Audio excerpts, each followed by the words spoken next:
Hey, it's Andrew Downs. I'm proud to support Three Beards Media, and I would love to work with you. If you need merchandise for your company, organization, band, softball team, whatever, I can help. From name brand apparel to promotional items, large orders or small, online stores, and more, I can help your brand stand out. AKC Marketing is local, based in Johnston, and we are an employee-owned business, so our costs are low and our turnaround times are fast. But most importantly, we give you personal service to make sure you get exactly what you're looking for. Email me at andrew@akcmarketing.com or find me on social media and let's make some cool stuff together. Now sit back and enjoy this Three Beards Media podcast.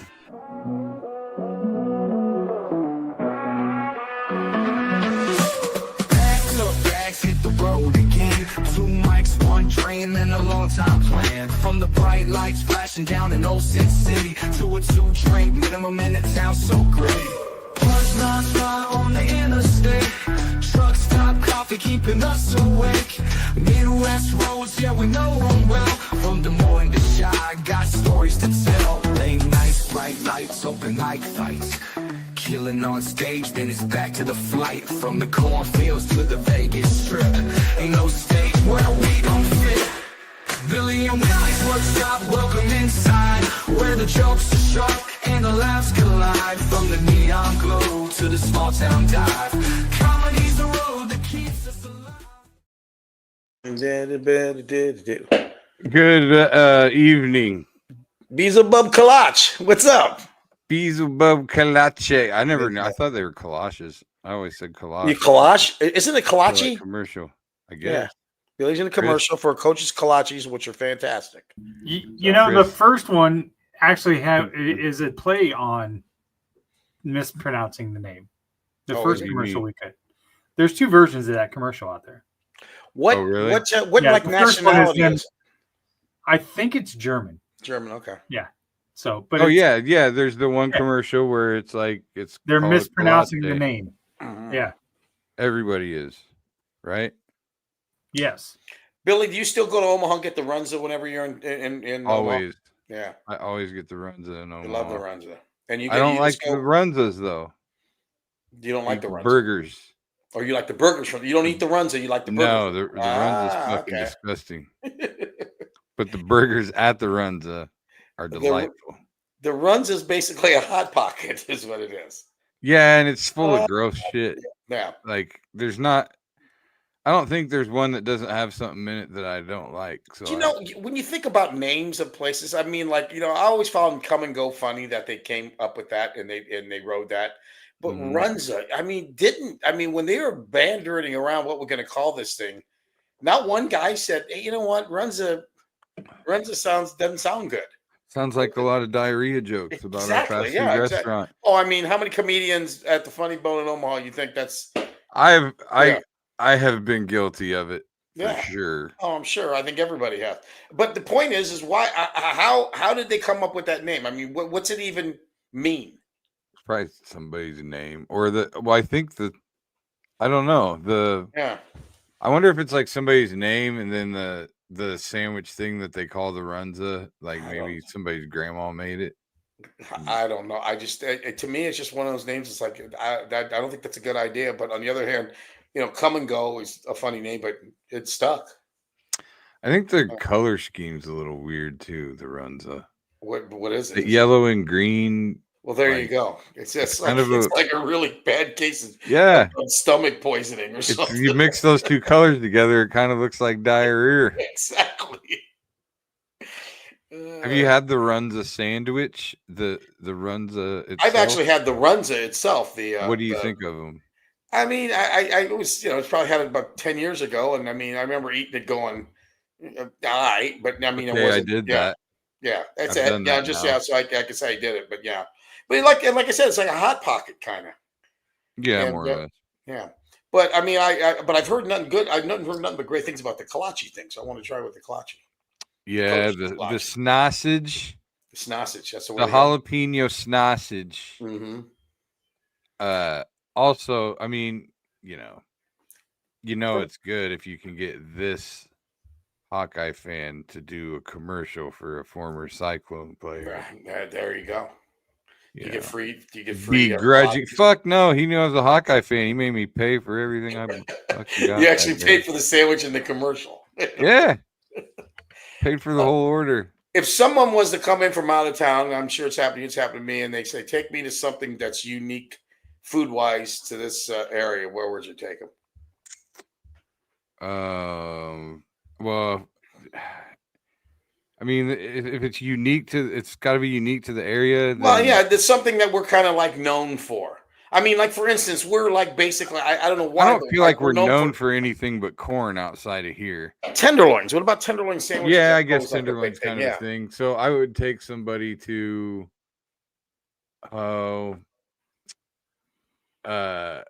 Tasty Tacos. Smitty's. Oh yeah, Tasty Tacos. Tasty Tacos. That's a good one. Yeah, definitely. Made right. Mm-hmm. Go to Graziano's. Bebop's. Yeah. I'd go to Bebop's because you got to go to stuff like it's got to be stuff that you can only get here. Go to AAE. I don't know if they actually have food at I don't AE. think they have a restaurant, Willie, at AE. I mean, you're just gonna fucking go in there and drink a bunch of fucking milk, eat some cottage cheese. See if somebody will throw you in the vat or something. We should. We got to promote. We're doing a show May 20th at where are we at? Is it the 20th? Yeah, it's 2 weeks from today. Yes, and we're going early. It'll be at 6:30. Yeah, at the because it's gonna be a social gathering. Yeah, we want people to come hang out with us. So hopefully, there you go. You know, right up $1 from each drink sold. We've got animal some rescue. Of our fives of listeners. There you go. We'll show up. We need more than 5 and have some drinks. That's right. My friends are all alcoholics. I said 5s. I'm doing multiples of 5, Chris. Yeah. Rev's going to be there. See? Reverend Ray's going to be there. I always count on the Rev to show up at the events. What's the address of this place? Look it up here. It's Iowa Distilling Cumming Avenue. Cumming, it's in Cumming. Yeah. I think people should know where it's at. Is there a come and go in Cumming? How does Cumming not have a come and go? 4349 Cumming Avenue. Okay. It's on the fucking sign thing. You guys it's posted right in front of our faces. Is the address on there? I can't tell. Yeah, it's there. It's there. Matt, make your screen big, Willie. Make the screen big. I'm not touching this because then you'll lose me forever. Okay, so I'll go to the screen and go to the bottom right hand corner. You see a little square open. I'm not touching nothing. Leave me alone. That's where I'm at. I agree. This is it. What's here is here, and that's it. You have to understand. I'm amazed every time I come in here and turn this thing on, and somehow I find you guys. I don't know how the fuck it happens. This I don't really know what I'm doing. This was the same place that let us film your little. Oh yeah, okay, yeah. Your promo. Oh yeah. Look at this. There we go. Billy's Pimp Mobile. This is what acting looks like. Yes, sir. Chris, take some notes here. It's like next time you're filming a commercial. DiCaprio and Chaz Palminteri. Who the fuck is Chaz Palminteri? Shut up. Bronx Tale. What's this place? What are we doing here? This is our workshop. This is what we're gonna do right here. This is our workshop. We're gonna make booze? No, we're comedians. We're gonna make jokes. We're gonna make funny stuff right here. This is where we're gonna do it. It's nice. If we could take something though, right? Well, yeah, sure. Grab a case. We'll do. Be all right. We'll take it. We'll go drink it later. So get a cake. That's not. It's too heavy. You gotta. That's a keg, a case, a box. Come on. Thank God you're a comic. Yeah. See, that's fucking acting. There he is. How come we haven't gotten nominated for a Marconi yet for this show? Is what I'm wondering. That was intense. I'm wondering why we haven't gotten nominated for a Marconi yet. I don't know either. It's surprising to me. Yeah. I go to bed thinking about it every night. The comedic timing, though, of Willie when he's like, "Thank God you're a comic." Yeah. So good. Hey, speaking of playing that, that's what I think about in bed every night. So I've been thinking about this lately. to thought that I've just had in my head a lot.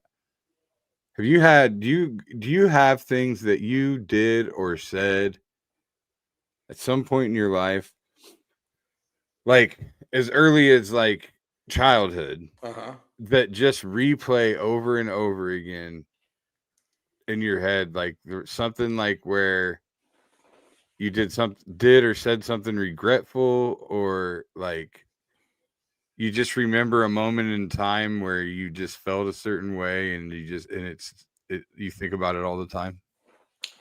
Give me an example of something you've done like that, because I know obviously there's something. Okay, so when I was in high school, I was like, oh, I don't know. I want to say it was like my sophomore year, maybe it was my junior or senior year. Junior year, I think. Anyway, we're at lunch. We're at McDonald's, right? Okay. And this McDonald's was always jam-packed full at lunch. Yeah. So we walk in there, and there's some kids I know up towards the front of the line, right? So I'm like, hey, Corey or whoever, like, hey, you got that $1 you owe me? And he's like, yeah. And so I come up to get the $1, right? And then this guy fucking calls me out. He's like, hey, you're fucking cutting in line, you know? Yeah. I'm like, no, he owes me $1. He's like, okay, we'll get the $1 and go to the back of the line. I'm like, no, man, like, or whatever. Yeah. You saved me a spot. I don't know. So then I get up to the counter, and the girl is about to take, and the guy fucking goes, no, he cut in line, you know? Like, yeah. And so the girl's like telling me, like, she's not gonna take my, you know, I gotta go back of the line or whatever. And I'm like, I just remember saying to her, like, first of all, go to school and get a real job. And I remember feeling so, I mean, I only acted that way because I was embarrassed at this Yeah, point. sure. Like, now it was like, oh fuck, everybody's looking at me and I'm an asshole. Yeah. And like, I don't know, I was trying to be funny. I don't know what I was doing. But then I just remember like looking around at people that were my peers, thinking I'd get like some grins, or, you know what I mean? Like, well, yeah, nothing. They left. And everybody's looking at me like, Jesus, what the fuck's wrong with you? You know, like, yeah. No, you're an asshole. I'm surprised the girl didn't stop and go, so you don't get a real job. And then she didn't look at you and go, so you go to North. She didn't do that. Yeah. So I think about that a lot. Like, Jesus, I can't believe I said that. I don't have any specific, but I know, in your life, there's always going to be that situation where I wish I'd have fucking said this, or I wish I'd have, you know what I mean? No, I'm talking about though, like that bothers me though. It still bothers you to this day. Yes.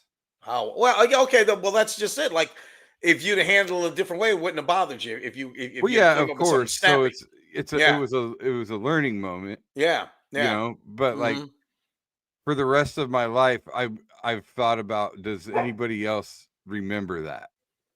Does that girl that was working that day remember that? Does the guy? I would say offhand, no. I mean, probably not. I'm probably the only one that even there was no gunshots or, no police. It wasn't traumatic. I don't think it was traumatic for anyone else but me. Yeah. It's weird that you would mention that of all things when you've been on stage thousands of times, and I'm sure much more bad situations to where a heckler said something to you and everything else, and that doesn't bother you. You're like, well, there's plenty of moments like that.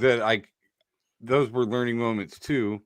Yeah. Where I didn't handle a heckler properly, and I learned from it. But yeah, those don't live. And because I wasn't, no one was being like, if I handled a heckler wrong, it was a mistake. Yeah. No one was being hateful. Maybe the heckler was. You know what I mean? What grade were you when really, this all shit going down? Were you like a junior high? I was like a junior in high school. So you're like just early teens. The reason it lives in my head is because I was so mean to that girl. Yeah.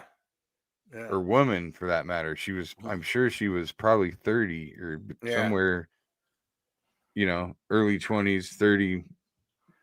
Wait, were you brought up like me? Where I mean, was a respect your elders was a big thing. I mean, Yeah. when I grew up, it was like I don't care if you know them or not, if they're your elder. So you know, and Well, like yeah, my friends, hmm like I was my friend, most of my friends' parents growing up, I was like their yeah, favorite kid yeah, because I yeah. was the most polite and all that. You were the Eddie Haskell of the bunch. It turns out, I guess so. Yeah, Looking back, yeah, because like when it was just me and my friends, I was full of shit and just trying to make them laugh all the time yeah. and stuff. You know what I mean? But no, you were raised right. I mean, your parents raised you to the point of you be respectful when you're supposed to be respectful. Yeah, my You know, mom was yeah, always like, "Well, they're an adult. So and yeah. so's an adult, so you." I had aunts and uncles that were absolute pricks and bitches. I mean, just horrible. I mean, I had uncles that.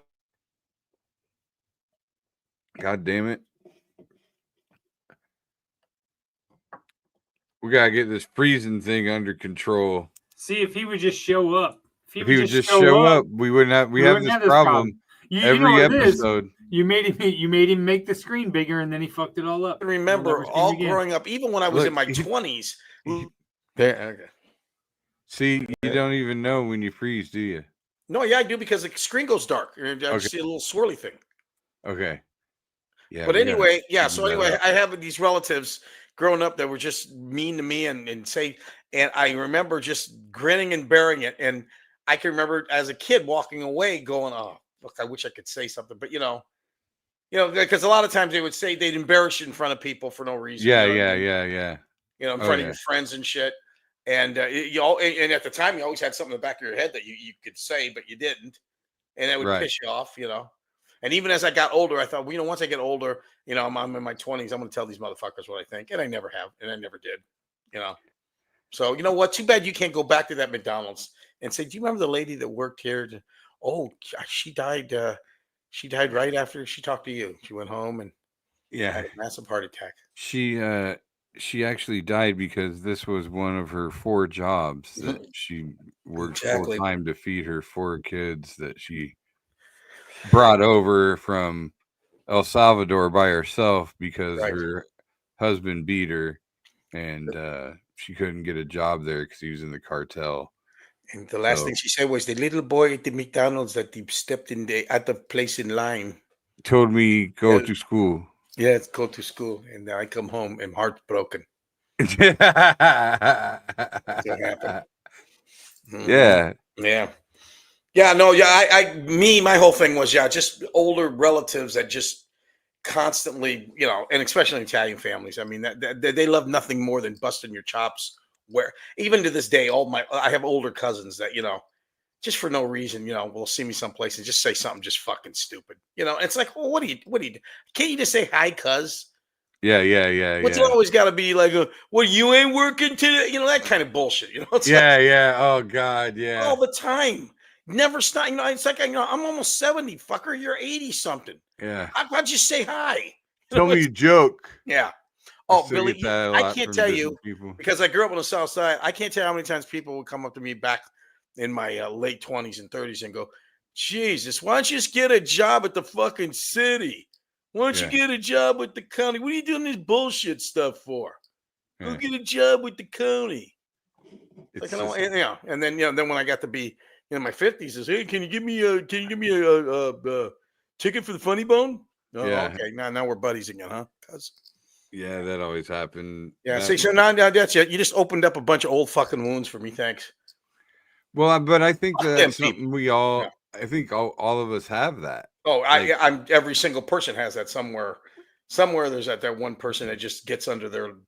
But I think I'm saying though, as comics, I think we all have that group of people that. I think what they do is they project their own decisions onto you. So like, you know, like the job's never been steady. Yeah. Right. Yeah. So they envy the job itself. They envy the fact that I think they just envy the fact that we're doing something special, something they can't do. Right. Yeah. But then they say things like, well, I got to have that steady paycheck, or I got to have Oh yeah. Benefits. It was always I gotta have benefits were the thing. all this stuff is what I have to have, right? Yeah, And so then they say that's how they rationalize not going into business for themselves somehow. You know what I mean? Like, well, and also the fact almost nobody really wants to work for somebody else. Yeah. So no. the fact that they do, this is why all these reasons are why they do. Yeah. And they say they see you not doing that. Yeah. So now they're like, well, something's got to be wrong with what you're doing. Yeah, because there's no way you can survive like that. Yeah. What are you? And the thing is, when you're a comic, I mean, think about when you go on the road and people see you. They see you as Bill Blank, the comic. He's a comic. Oh, there's the comic. But you know what? When you're in your old neighborhood and you see somebody, you're not the comic that the people that you grew up with. You know what I mean? They'll never see you for what you're actually doing now. You're just going to be the guy in the neighborhood, that, oh, yeah, I guess he's a comic, but actually, let me tell you about when he was at fucking McDonald's and he fucking yelled at this lady. Actually, most of the people around the neighborhood are like proud of me. Really? I mean, I can't say they're not proud of me, but I just know that they don't look at me in the same light as somebody that's comes to my show does. You know what I mean? No, but because you're not. They know the real person. Yeah, exactly. Yeah. But it's not that those are the people that when they come to the show, they watch the rest of the crowd. Yeah. Oh yeah. They like any of my people I grew up with or anything. They like sitting there and just watching how other people react. Now, do you remember the first time people that like from your hood or family or whatever, the first time they actually saw you on stage do very well and their reaction to it? Yeah, definitely. I mean, that's what I mean. Like they were always. I mean, at first, I think most of them were surprised. Yeah, because a lot of them went into it being worried. Yeah. Like, they just couldn't, they couldn't see me doing it or something like that. Like it just didn't, kind of like sometimes when I watch my son wrestle, it's hard to. Oh yeah. It's hard to take him seriously when he's being a heel and acting like a jerk and But he does it well because you watch the rest of the crowd and you can see that. Oh yeah, and so that's what I find myself doing with him a lot is watching how the crowd reacts to him and all that stuff. And I had some cousins come last Christmas. Now, understand, I mean, they're in their 80s and they haven't really seen me. And they came up to me afterwards and they're like, hey, man, you're good at this. And I'm like, I've been doing this for 40 years. Jesus Christ. I mean, but like I said, they're old cousins from my neighborhood. So they're not really looking at me as being a comedian. Yeah. It's, I mean, anytime somebody sees you, I think a lot of people just assume, and it's getting more prevalent now, but nobody knows a comic. Like now more and more people do. Almost anybody I talk to, hey, do you know? And they'll name some open mic or something. Well, it's funny that we talked about this before, and I don't know if we've even talked about it on here, but I can remember a long time ago, we were the unicorns wherever we were at. It was like, no matter you were, there was like, he's a comedian. He actually, and now, I mean, I don't care where you're at. There's at least 4 other people that have done stand up or in the room with you. No matter, I don't care where. You know what I mean? You can go to Perkins and the waiter will come over. Oh yeah, I've been doing stand up now for 8 years. It's like so you're just you're well now it's like it's like if you're not making TikTok videos every day, you're not doing it right. Yeah, so you're not taking it seriously. How you call yourself a comic? You're not making a bunch of TikTok videos. You know what? It's so it's so counter to what we were taught when growing up, because we were taught you get up and you work on your act and it's specific to who you are and it's written material and you perform it in front of a crowd at a club. And now it's like half these people that do that, they're not working on their act at all. They're working on their persona or whoever their character is, their TikTok person. And the stand-up, it's almost like secondary to what they're doing. It's kind of weird. You can tell usually. Yeah. But I don't know. I mean, hey, I always said, you know what? If you get people in the seats and they go walk away and they enjoyed it, then you did your job, I guess. And I hand it to some of them because just the mere time that these people take doing this kind of shit. I tried to do it. I tried to do it every day, get on and do a little bit. And after a while, I was like, this is fucking monotonous. Let's, I ran out of shit to say. Because you know what? I'm like you in that when I do stand up, it was like I'm trying to perform a bit and get a really good joke. So if I I didn't want to put anything out there that wasn't top notch. Yeah. And then I finally realized it's got nothing to do with top notch. Just put something out there every day. And and if you get, the old saying, throwing enough shit on the wall, something sticks. That's what they do. I mean, but you know what? That seems to be good enough. Because I've seen some TikTok people that are pretty funny, but when you watch them, if you go back and watch like 50 of their clips, there might be 20 of them are just it's just them on, just on doing bullshit. Yeah. But then they hit on the other ones, and that's what you got to do, I guess. I don't at the end of the day, no matter how the tide shifts as to like what gets you over. Yeah. Like it's always been a thing. There was the Tonight Show, then it was a sitcom, then it was, you know what I mean? Yeah. I think that, for the most part, the cream will rise to the top no matter what avenue gets them over. You think it's tougher now or tougher back in the day? I just think it's different. Yeah, I think it's always been just as tough. It's just different. The way that you get rich and famous is different. But everything else is the same. Yeah.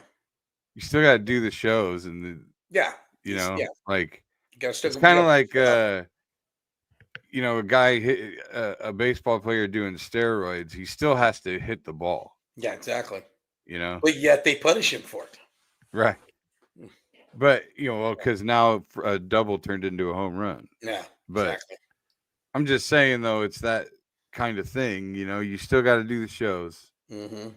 So even if you corked your bat, so to speak, by having all these 10-second TikTok videos that sold your tickets, you still got to do the show, and the show still needs to be good for at least an hour. Yep. And if it's not, then you're not selling tickets in that place again. So you're here. At the very least, you got to be good once. You got to get them to come twice. I agree. So, like, these guys that start touring off of these, TikTok videos with no substance or whatever. You've worked with a lot of them at the Bone over the years, haven't you? Yeah, you've done quite a few. And you've told me sometimes some of them are actually decent, and the ones that were, you haven't really told me any were really, really bad. Has there been some really, really bad, or no? The ones that were actual stand-ups before they got the TikTok famous, they're usually pretty good. Didn't you work the Tammy Trailer Trash or whatever? Yeah, she's great. Yeah, she's coming a to the sweetheart. Bone. Yeah, she's coming to the Bone real soon. Yeah, I've worked with her before. And did she start off as stand-up before she? No. Oh, well, that's pretty amazing, then. Yeah, but she's kind of a natural, and she's lucky that she had her audience. She got to start with an audience. Yeah, and that's definitely something that's a stroke of luck. But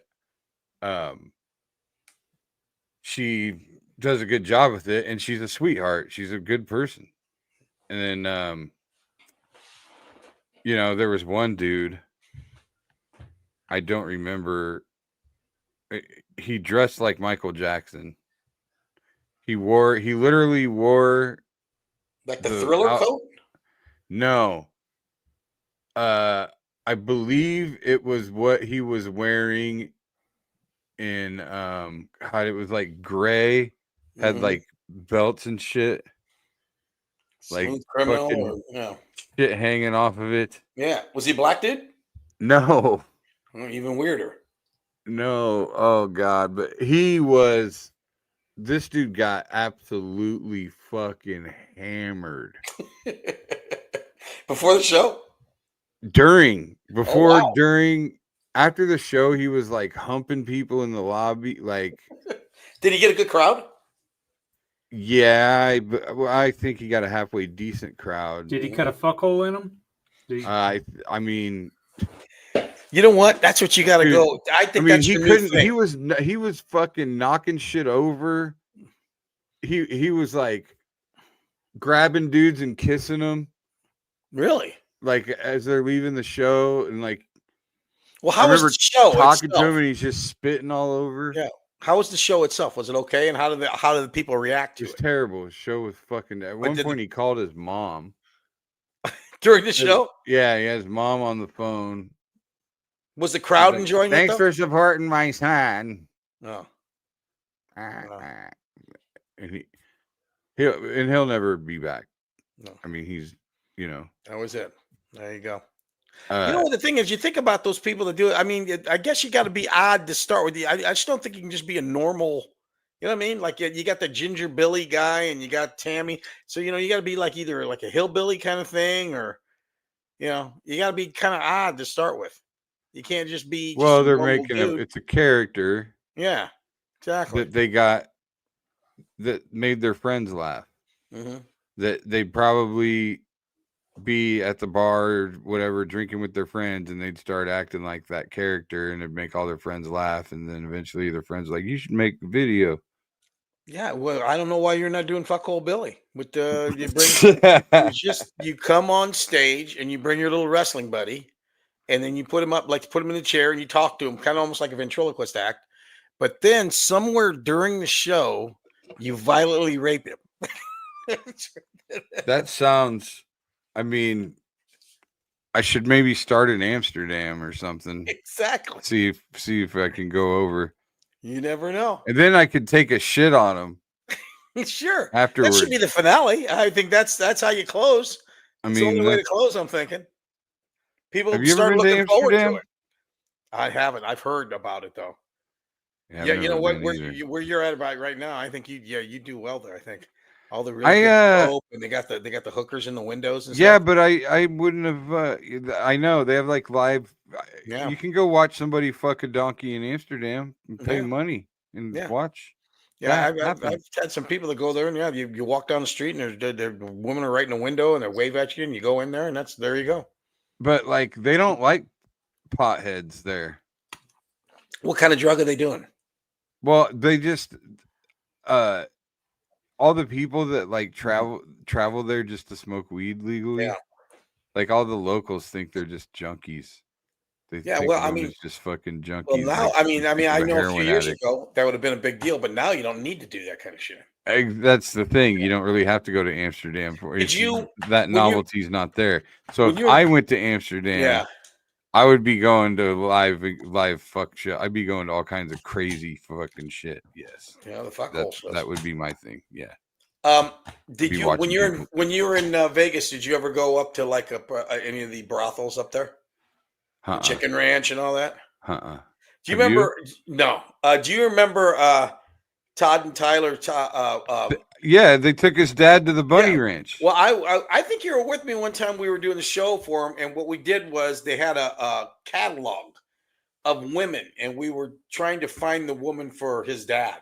I don't think I was with you then. They had all these pictures, and they said, "Well, what do you think of this girl? What do you think of this girl?" And they had his dad on the other line, and we picked out a woman for him. It was the weirdest thing. I mean, it literally had a catalog of all these. And the thing about it is, it's not like you see in the movies. I mean, they're not, they're not all the gorgeous. Some of them were just rough. Yeah, rough. But they probably have like one feature, like they're rough, but they got like a great ass. So like an ass man will pick them. Yeah, well, that's like you don't want to go visit those places at like 1 o'clock in the afternoon. The pickings aren't that great at 1 o'clock. They have like fucking huge tits. I remember one time, Chris, me and a couple of my buddies were in San Diego. We were in Vegas. We went to San Diego, and then we got drunk, and we took a small little ferry boat to Escondido or something, Mexico, right on the other side of the border of California. And it was like this little cruise ship, not even cruise ship. It was like a little tiny ferry boat. We were drinking on and everything. We got You over. had a passport? Did you have to have a passport? No. I mean, it was right across the thing. And we got over there, and then we got out, and it was like just dusty old streets. And I remember eating a taco out of a stand, I'm thinking to myself, what am I doing? Because I'm drunk. I mean, it's like 2 PM, and we ended up going into a strip club with the beads on the door, and it was like 2 PM, and it was dusty and smoky. And the girl came out, and man, she looked like Freddie Fender. You remember Freddie Fender, the singer? Looked just like I don't know, but just the fact that you just said she looked. It looked like a dude. It looked like she looked like Ron Jeremy. Is what she looked like. A Mexican Ron Jeremy who would be Freddie Fender. And I just remember thinking, "Whoa, oh, god damn!" You know, that's. And then I got back on that little boat, and I'm thinking to myself, "Why did I eat that taco?" So. I remember this big ass girl at the whatever that strip club by the airport was. Airport where? Here? Yeah. Airport. There's a strip club out this way. The landing strip. The landing strip. It was called the landing. Yeah. I mean, that's what I was told. That's what I was told. Yeah. And then I remember it changed hands. Like it had gone out of business a few different times. And by the time I just remember going there and like it was a shithole. Like they weren't even. It was BYOB. They didn't have any type of bar. It was just a fucking place that had a couple stages and poles. Like, you know, I remember they literally had like a part of the place with, I think it would have been a huge archway and like another wing. And they just had blankets hanging there. Like, you know the yellow blanket that's in a cheap hotel when you take the top blanket off. It was like a couple of those just hanging there. Did you get a dance? You get a lapper? Yeah, and then the fucking to get a private dance, there was a plant in the corner. You went behind this fucking plant between two ferns. You got Zach Galifianakis giving you a lap dance. Oh God.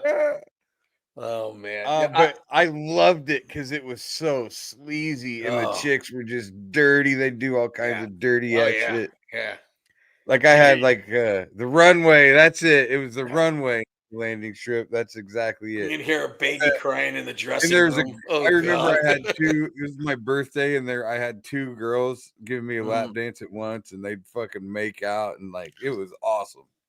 They wouldn't do that at any of the other classy joints. Oh, God. I want to go to a fucking classy strip club. Fuck that.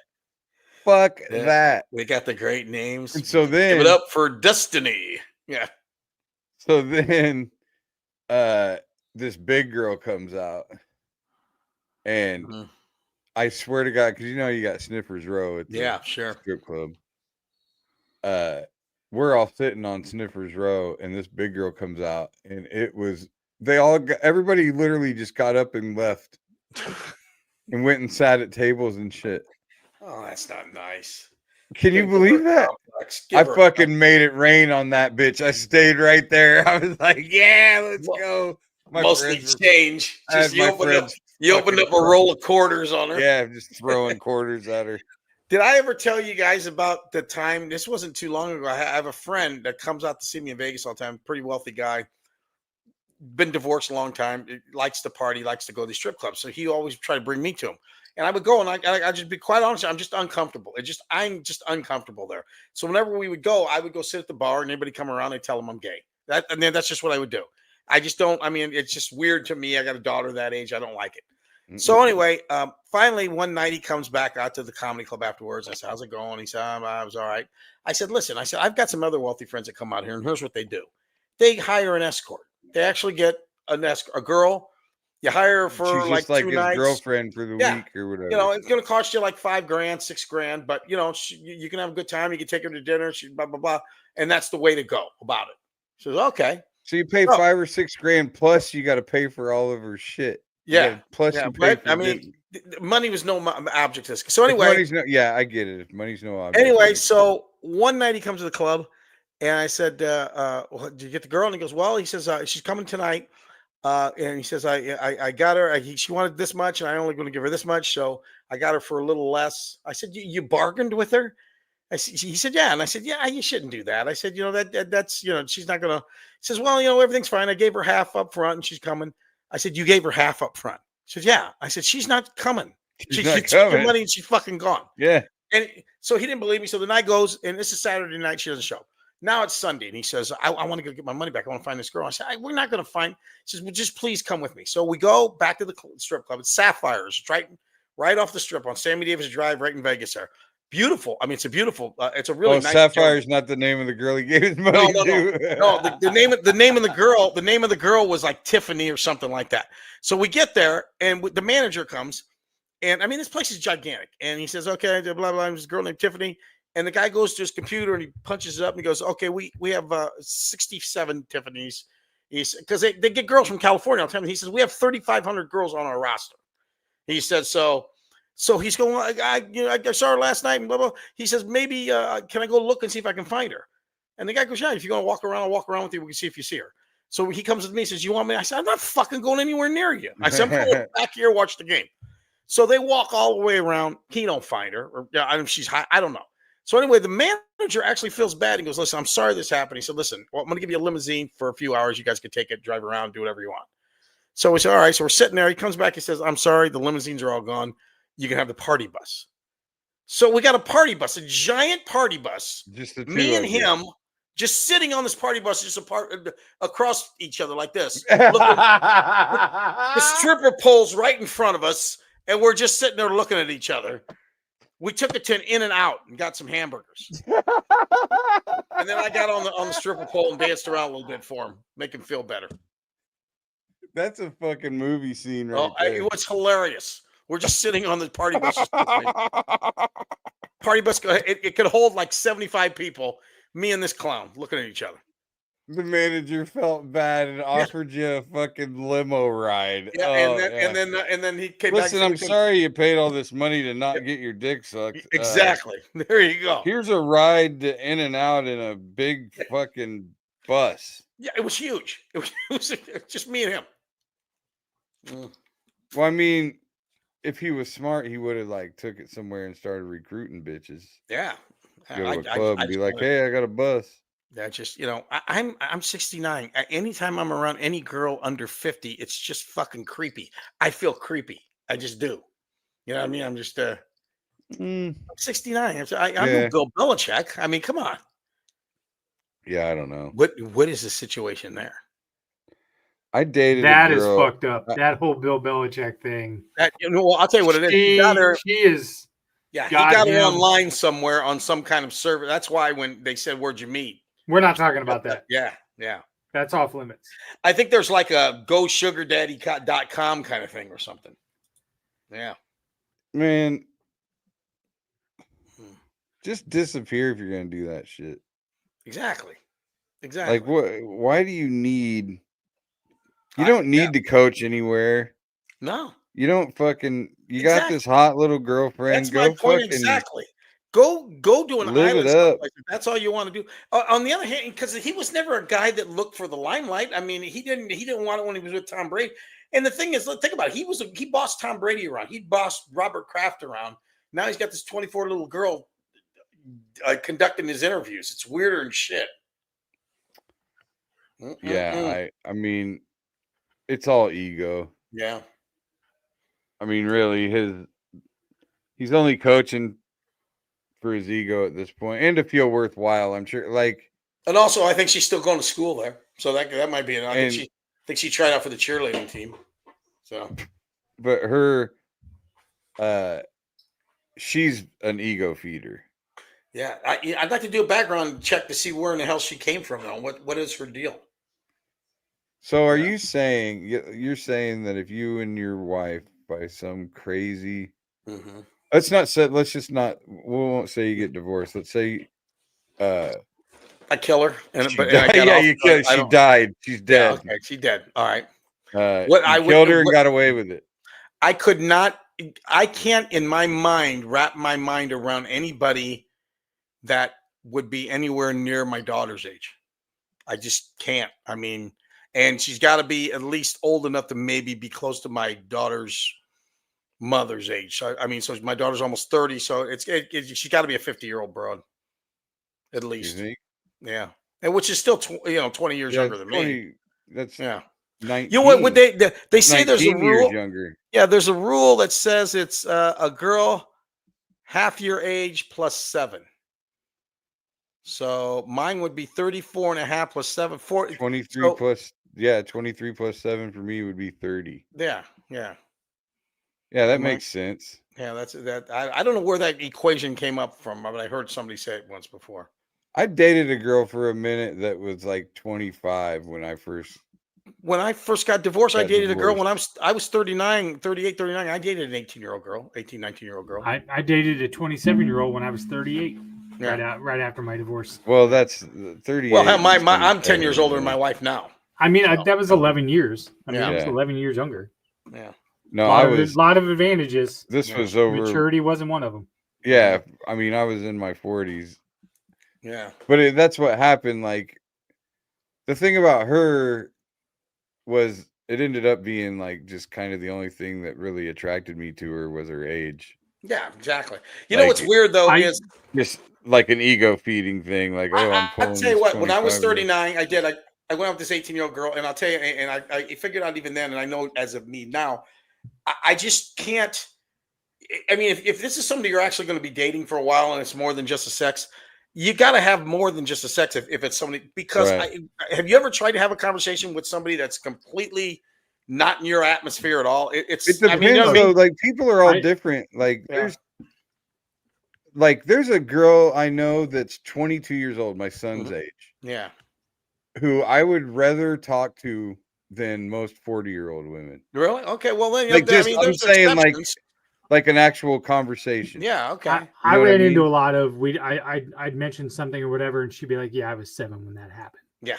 Like, okay, you can't. Well, it starts right off with the music, right off the bat. Like that. But then to start right off with the music right away, when you start talking music, and then all of a sudden, like they'll say, "I like that song," and then you're looking at them and you're going, "It's a fucking remake. It's a remake. That ain't who." When you try to tell who the original person was, it's. Yeah, then what sucks is you're on a date and you're like, this used to cost a nickel. Exactly. When the check comes. Exactly.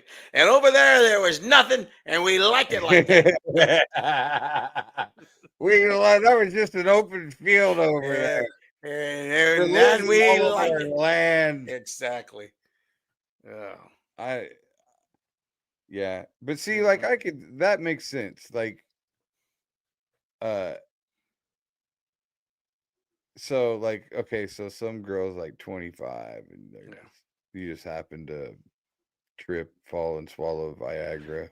And she comes walking over and she's like, Willie, I want you to fuck me. You don't think you could do it? No. Even if she looks like Selma Hayek? Nope. No, I don't know if it's Catholic guilt. I don't know what it is inside me, but no, I'm just not. No, I ain't built that way. My brothers would have, both of them would have attacked her immediately. Well, my brother Tommy's got 8 children by 5 different women, and the youngest one, I mean, he had a baby with a girl that was 36 years younger than him. He was 63 and she was 30 something. So he had no problem with that. But I mean, shout out to the fact that his bullets were still alive. Oh no, he's 78 now, and I mean he doesn't have a girlfriend right now. But maybe kids. The thing is, he could if he wanted one. Yeah. Maybe the kids keep you young. Maybe. I mean, it's so weird. He's got kids that are older. I mean, like I've been over the house when he's got all his kids and his grandkids, and like he'll tell like one of his grandchildren, "Go change your uncle's diaper." I mean, it was just weird. I mean, that's for real. I mean, that's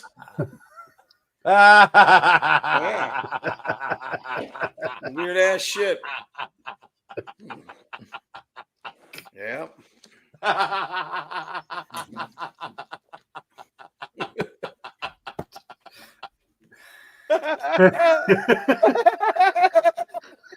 I just fucking I can't. Don't change your uncle's diaper. Yeah, absolutely for real. I know. It's just so fucking ridiculous.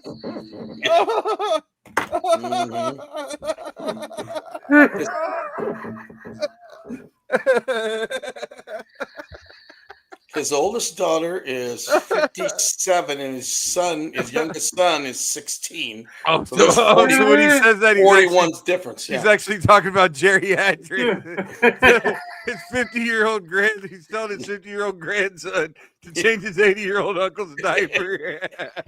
Some weird ass shit. Just weird.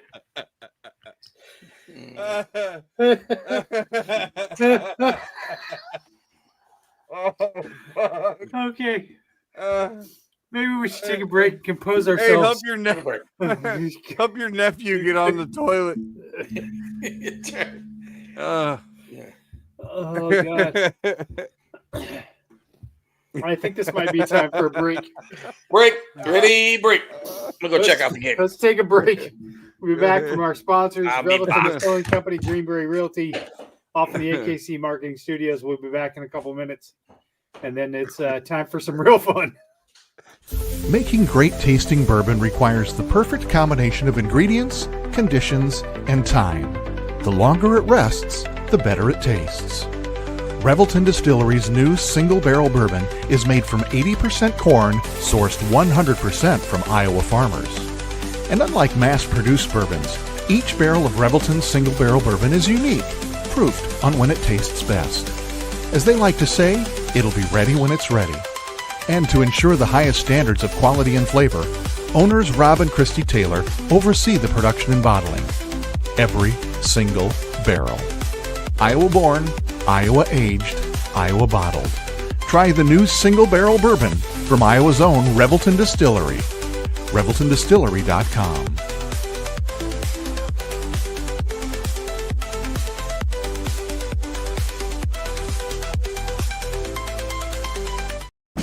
In 2023, a crack Green Beret named Dan Douglas retired his military command and promptly escaped to a full-time career in real estate. Today, this man is wanted by home buyers and sellers who want to survive the process without spending a fortune. If you have a home to sell or want to buy one, maybe you can hire Dan Douglas at Green Beret Realty. You can find him at greenberetrealty.com. greenberetrealty.com. Whether you're buying, selling, or refinancing your home, or if it's simply time to renovate the one you're already living in, you need an experienced mortgage professional to help you analyze your financing options and to make sure the closing goes smoothly. And that's exactly what you get when you call Kyle Lehman at Wintrust Mortgage. Kyle's experience and expertise, coupled with Wintrust's rates and programs, ensures you'll get the mortgage that's right for you. You may even qualify for down payment assistance. Before you reach out to a realtor, call Kyle and get pre-qualified, empowering you to start shopping for the home of your dreams. Call Kyle at 515-473-0546. Kyle Lehman Wintrust Mortgage, 515-473-0546. All right, we're back. Had to compose myself. Jesus. So, speaking of uncontrollable laughter, I've got a few things. But in the middle of this podcast, when we're going, my daughter sent me this video, which is my absolute favorite thing to watch and just laugh and laugh and laugh at. I totally forgot about this video. It's the dumbest fucking thing you've ever seen. It's 12 seconds long. So I'm going to show this to you guys and see if you think it's as funny as I do, because I find it fucking hysterical. It's literally a giraffe dancing and singing. Here we go.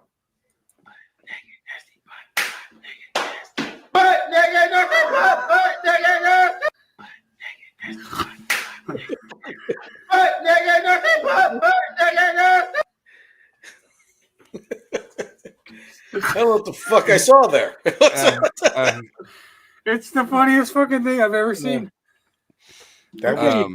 You guys don't think that's near as funny? No, I thought it was funny. It was all right. I mean, I get it. All right. Okay. What about, okay, hold on. There was at one point, Chris, you got to be able to find this. Okay. I don't remember what it was Caitlin for. says it gets better every time. I'll send you the link.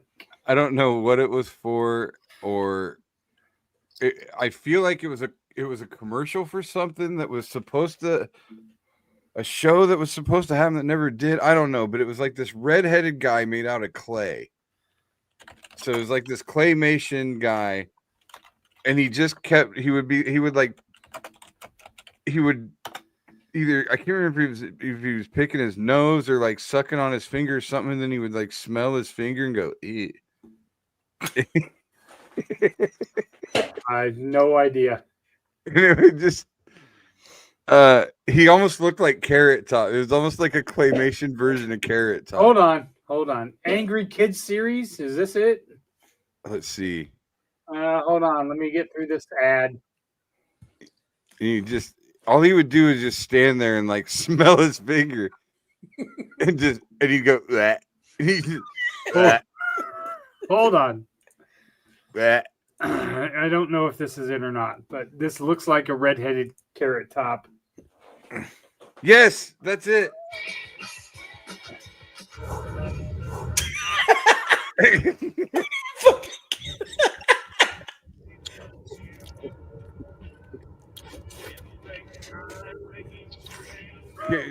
Type in like angry kid sniffing his finger or something. No. All right, let's see. Hold on. Angry kids. He does look like a character. Finger sniffer. But he Sticky just finger. fucking that. Yes, this is it.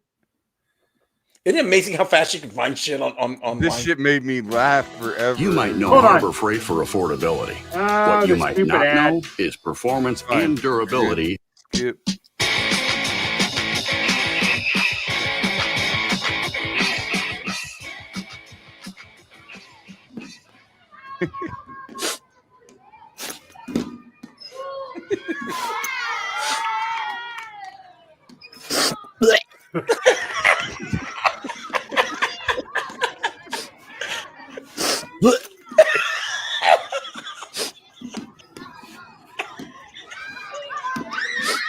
Stinky.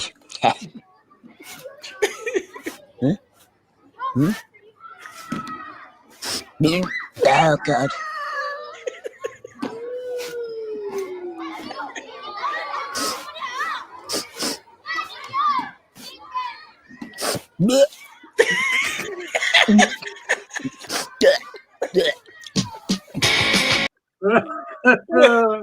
What's that called? Like, oh, I gotta pull that up.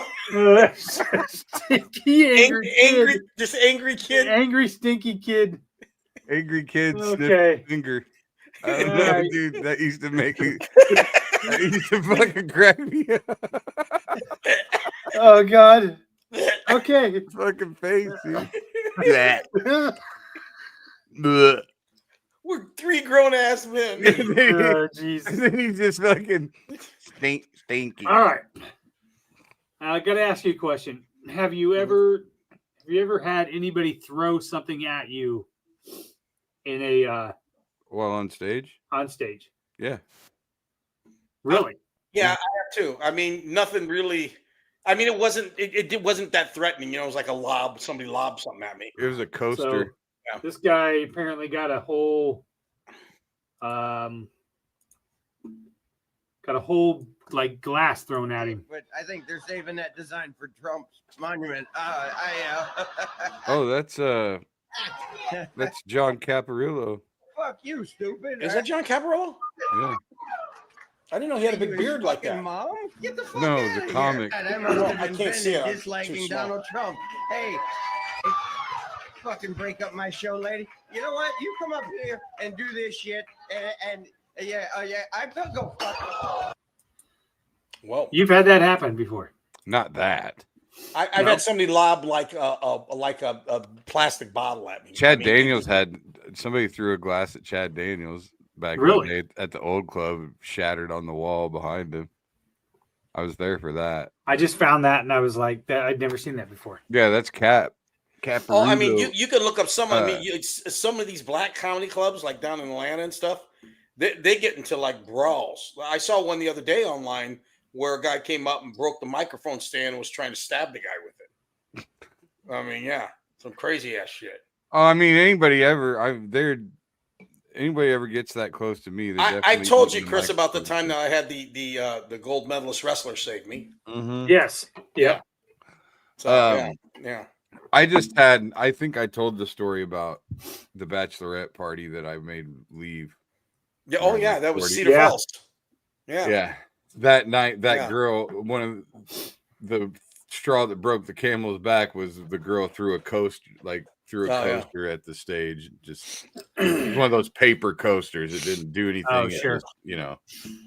But yeah, I mean, so technically, yes, I've had someone throw something at me, but not. Yeah. And something that could hurt me. Yeah. For the most part, you can usually tell, like, you come into a certain room, I mean, you can tell if a room's going to be, out of control sometimes.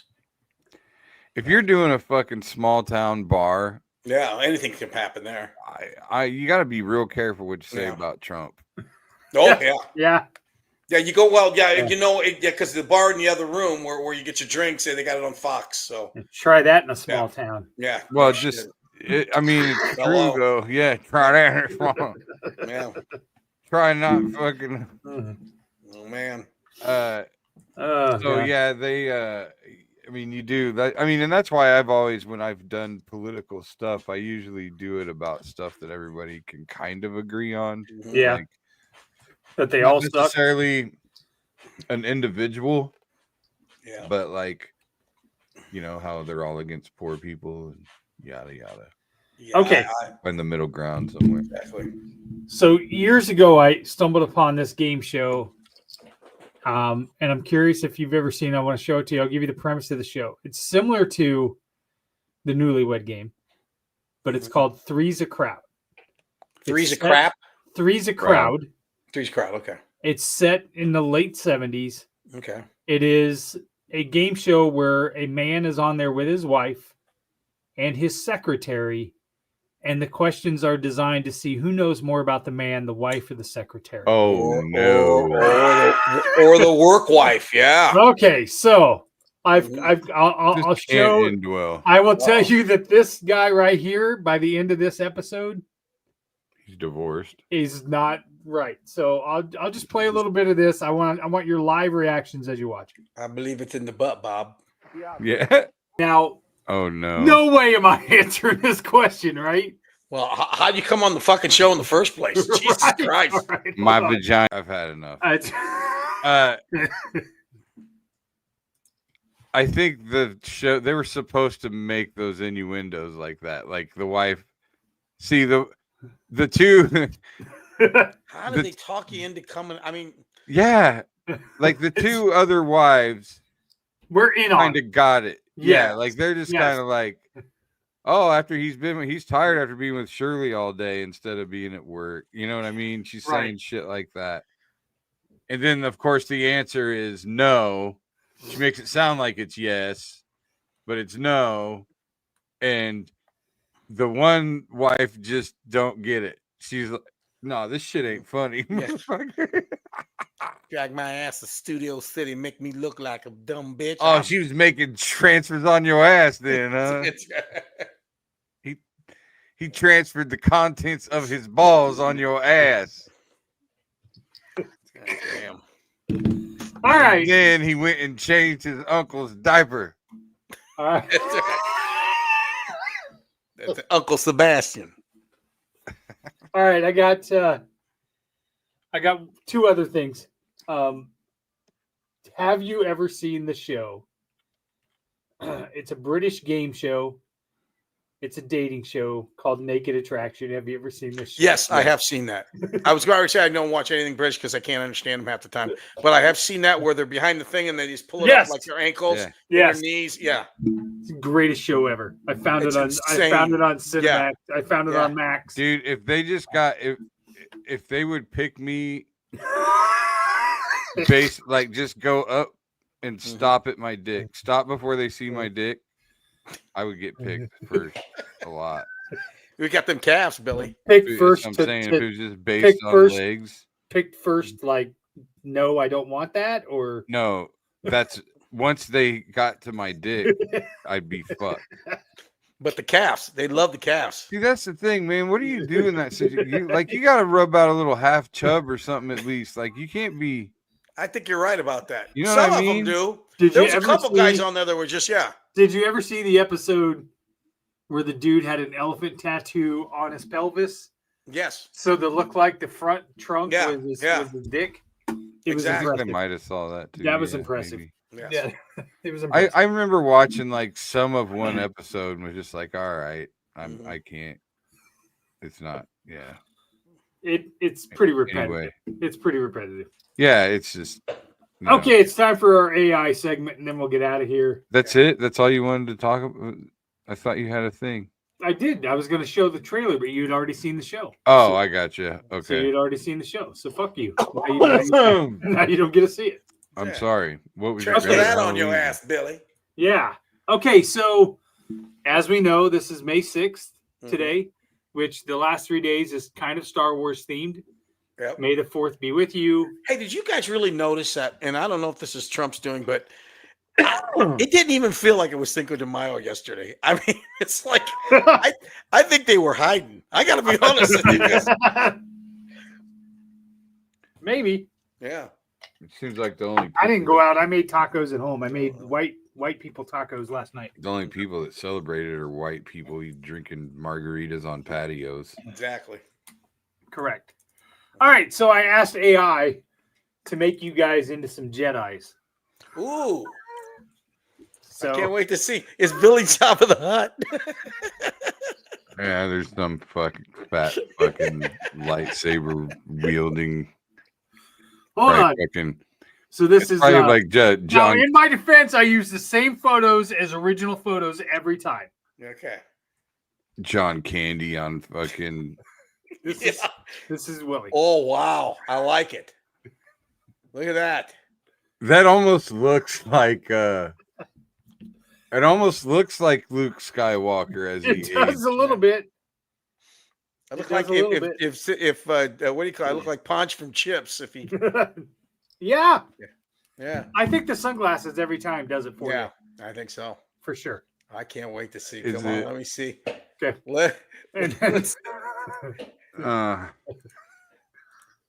Let's see Hans Bolo. Come on, let me see him.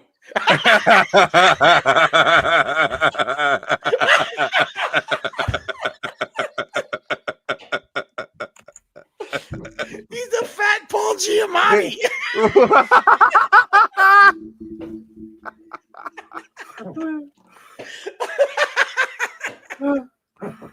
Oh God! I swear to God, I didn't make it sound. Oh, I said. Why does fucking Willie shit always look cool? Fucking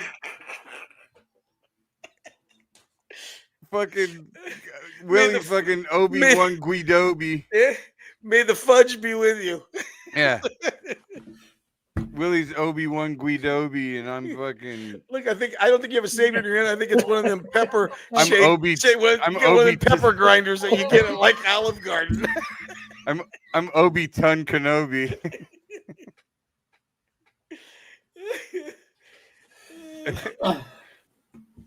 Funny. Oh Oh God! my God, it's fucking. Oh God! Why'd you type? Well, why'd if it you makes type? you- Why'd you type Friar Tuck into my fucking AI? If it makes you feel any better, this was mine. Oh God!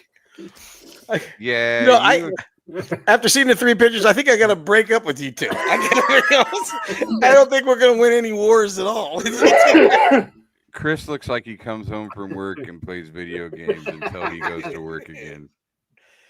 And you work at the Olive Garden with your pepper shaker. I don't know. I think that might be my next Halloween costume might be Obi-Ton Kenobi. I swear to God, this was the photo I used to begin with, and all I said was a bit chubby. Is all I said. No, you do it. See, I knew you typed in. I knew you did that shit. Fat I Paul knew you Giamatti. fucking told it. I knew you always told it to fucking add weight. You No, motherfucker. not every time I did. A bit chubby. Yeah. You lions. I knew it. This is Chris's fucking bit. I'm like, it's like when fucking the end of every episode is like when Bozo told Cookie he could lead the Grand March if he achieved a goal. Look, I'm not kidding. I did not say make him a fat football player. I did not say that. It was straight Iowa State football player. It's not my fault that you're just a lineman. This one. That was again not my fault. Yeah. I can't figure out what that guy looks like. Ray Villachez here. Yeah. Doesn't mean the guy playing. Yeah. I'm keeping all these, by the way. Oh yeah. Living in for me. Matter of fact, we have to have a slideshow when we do our show at Iowa's Distillery. Have those behind us. Perfect. Absolutely. Yeah. You'd have to have a projector. It'd be a lot. It'd be a lot of work. Oh my God. But, okay. That's it for tonight. All right, gang. I'm gonna go get me kolache and I'll report on it next time I come. Don't forget about May 20th. May 20th, Iowa Distillery. In Cummings. Not Cummings and Go. That's right. So yeah, I mean we should be plugging that. Also the wrestling coming up. What is that? May 30th? May 30th. Yeah, May 30th. We're sponsoring the wrestling. Oh yeah, I owe you some money, Billy. Yep, I do too. Yeah, send me that shit. Got it. All right, go. All right, guys. Love, peace, happiness. All that good stuff. Peace out. Just a mic and a dream, and now we ride this circuit, chasing that scene. Every heckle, every cheer, every silent stare made us sharper, made us bolder. We ain't going nowhere.